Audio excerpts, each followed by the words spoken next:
안녕하세요. 김신철 변호사입니다. 요즘 2030 세대들이 특히 그 변동성 큰 투자에 관심을 많이 갖고 있는데요. 이 변동성이 크다는 것은 결국 투자 리스크가 따른다는 의미죠. 그래서 요즘 주식 투자 실패나 비트코인 도박을 하다가 빚을 지어서 개인회생을 신청하는 분들이 점점 늘고 있는데요. 지난번에도 설명을 드렸지만 이 주식이나 도박 같은 투기 행위로 빚을 진 분들도 개인회생 신청은 가능합니다. 근데 문제는 변제율이겠죠. 물론 투기 행위로 인한 채무라고 해서 반드시 원금을 전액 변제해야만 하는 것은 아니지만 대체로 모든 법원에서 최대한 변제율을 높이도록 요구하고 있는데요.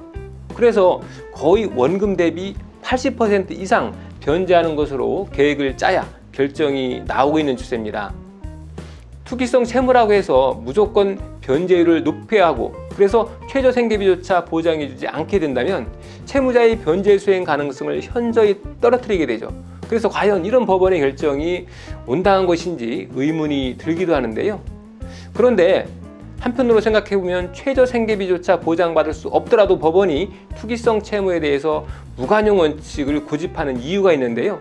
바로 빚을 내서 투기하는 사회적 풍토를 방지하기 위해서죠.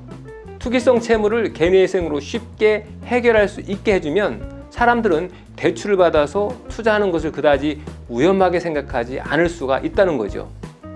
만약 변동성이 큰 투자처에 대출을 받은 돈을 넣어서 크게 불릴 수 있으면 좋고 설령 실패해도 돈을 다 날렸다고 해도 개인회생이나 파산으로 다 해결할 수 있다라고 하면 너도나도 빚을 내서 투자하려고 하겠죠. 그래서 법원에서는 가급적 변제율을 높이려고 하는 겁니다. 다만 투기 자금으로 사용한 금액이 전체 채무 금액의 일부에 불과하다면 원금 탕감도 가능한데요. 예를 들어 내가 가진 총 채무가 1억 정도인데 이 중 5천만 원 정도만 투기성 채무다라고 하면 나머지 절반 정도는 원금 탕감을 기대해 볼 수 있다 하는 그런 얘기입니다. 그런데 대출금 전부를 도박이나 주식 투자로 탕진했다라고 하면 어떻게 해야 할까요? 법원은 무관용 원칙을 적용할 확률이 매우 높은데요. 이런 분들은 원금을 전액 상환해야만 결정을 받게 될 가능성이 많습니다.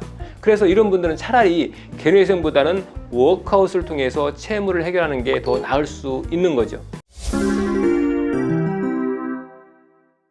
개인회생은 최장 기간이 5년이죠. 그래서 이 5년 안에 원금을 전부 갚으려면 최저 생계비조차 보장받지 못할 확률이 있지만 이 워크아웃은 8년을 기본기간으로 하고 있죠. 그래서 변제기간이 더 길기 때문에 매달 납부할 변제금이 개인회생보다 더 적을 수가 있는 겁니다.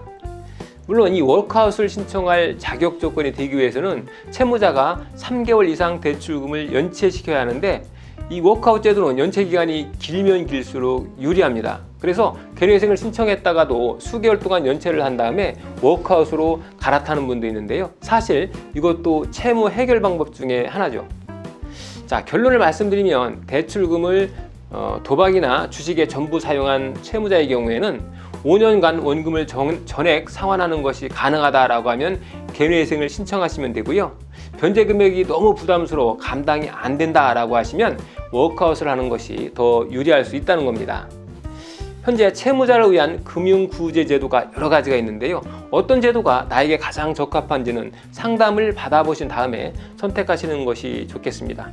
김신철 변호사였습니다. 감사합니다.